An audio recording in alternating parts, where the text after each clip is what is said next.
don't think that I'm what you would call an interior designer. I think I'm what you call a picture straightener. That I walk into a room and it's very difficult sometimes. I go around creating the right lines. So I have to go around and straighten the pictures, move the furniture. I'm a very difficult dinner guest, you might say. But it's come with experience. I like to use colour, materials. I like to build. I like to create. Interior design is overused now anyway. People put paint on walls and put furniture in a house. Can be termed as an interior designer, but I think it goes way beyond. But it's about creating an overall design that flows through a property.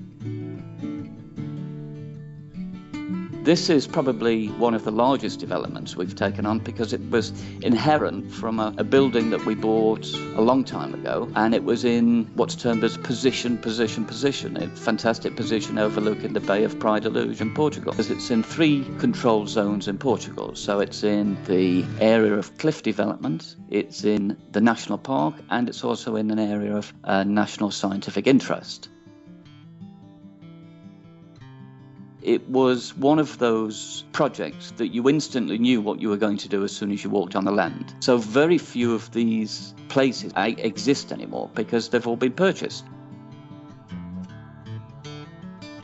Many people use the term Bauhaus for the project. Although it follows the Bauhaus principle, it's got quite a few other influences within it, because one of the main complexities of the house is its use of winter and summer. It was necessary to use the house in its winter state, but to actually allow the house to double in size in its summer state, because most of the time you live outside in the summer. So it's a very complex build, but very simple in feel. The house is pure white. So there are very few products that will work well with a white house without automatically changing the feel of what we're trying to create. So your fireplace is ideal because stainless steel is one of the items that are used quite extensively that don't change the soul of the house. They add to, not take it away or change it. We've used certain types of wood within the house, but to use too much wood will change the feel of the design.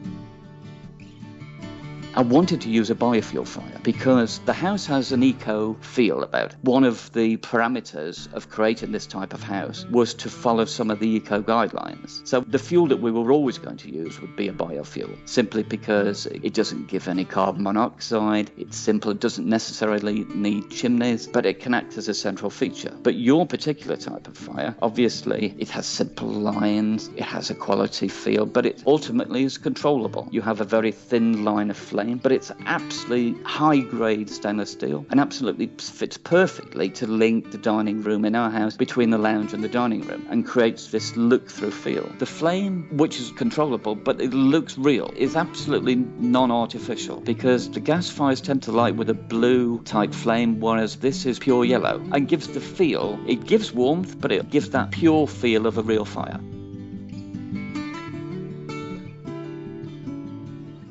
The fire in a house is always the central feature. It is the most important thing that people sit in front of, that people look at. And so I've used many fire types in most of the designs. Obviously, to me, the real fire is the ultimate. But in a project where you have very clean lines, you want to use the use of light more than the use of heat. Then you look towards using other fuel types. I've used propane, natural gas fires in the past, but they never lose this feeling of artificial. They always look as though it never quite reaches the design that you're trying to achieve. This time, obviously, your fireplace was always there. I'd seen it in many hotel foyers. I'd seen it in a lot of press. So it was always the ultimate, but it was always at the back because your type of fire, it's absolutely beautiful. It's exactly right. It is our ultimate fireplace. Everybody comments on it. Everybody wants to see it later, even in the middle of summer. But we obviously save it for the winter dinner parties.